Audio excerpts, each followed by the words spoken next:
ओम नमो नारायण। शक्तिपात एक ऊर्जा है जिसे गुरु अपने योग्य शिष्य को देता है। शक्तिपात एक ऊर्जा है जिसे योग्य गुरु योग्य शिष्य में स्थापित करता है। शक्तिपात 3 प्रकार से होता है: दृष्टि, स्पर्श और विचार शक्ति। मतलब ऊर्जापात मतलब गिराना। यह अध्यात्म का मुख्य अंग है। शक्तिपात कुंडलिनी की एक सरल विधि है।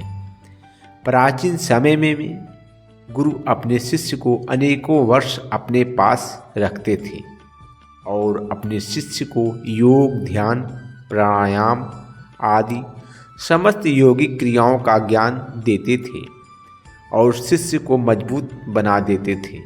तब जाकर किसी एक शिष्य को यह विधि गुरु के द्वारा प्राप्त होती थी। परंतु आज के युग में यह पाना साधारण है। धन दो, शक्तिपात ले लो।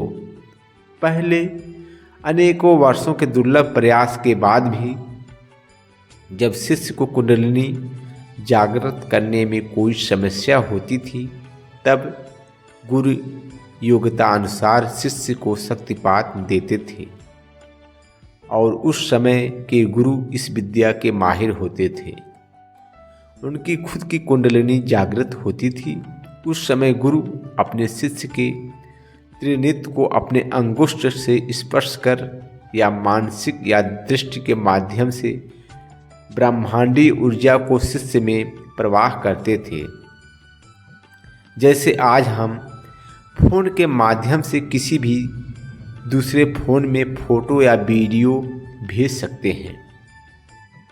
ऐसा करने से साधक को कुंडलिनी शक्ति का अनुभव प्राप्त होता था और निरंतर अभ्यास के माध्यम से साधक आत्मज्ञान प्राप्त कर लेता था। यदि साधक का ध्यान साधना का उच्च स्तर है तो वह कुंडलिनी जागृत रख सकता था और इसका अभ्यास जीवन भर साधक को नित्य करना होता था ताकि वह अवस्था निरंतर बनी रहे और साधक अधिक से अधिक ऊर्जा प्राप्त कर सके। आप विचार करें, यदि मैं आपके पास भिक्षा लेने आया और मेरा भिक्षा पात्र गंदा है तो क्या आप मुझे भिक्षा देंगे? नहीं देंगे।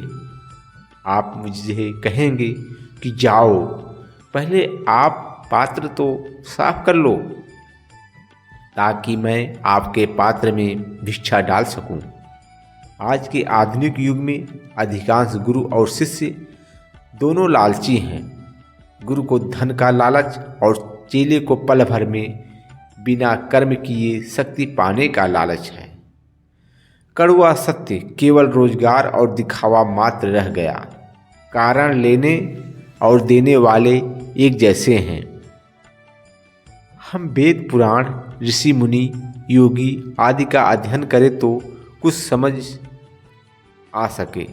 उदाहरण के लिए, जब लाहिड़ी महाशय की योग्यता शक्तिपात ग्रहण करने की हुई तो महाअवतार बाबा जी ने लाहिड़ी महाशय जी को रानीखेत अल्मोड़ा के पास गुफा में बुला लिया और शक्तिपात का ज्ञान देकर फिर वापस भेज दिया। एक उदाहरण गायत्री उपासक शांति कुंज के पंडित श्री राम शर्मा जी आचार्य और सर्वेश्वरानंद महाराज का भी है।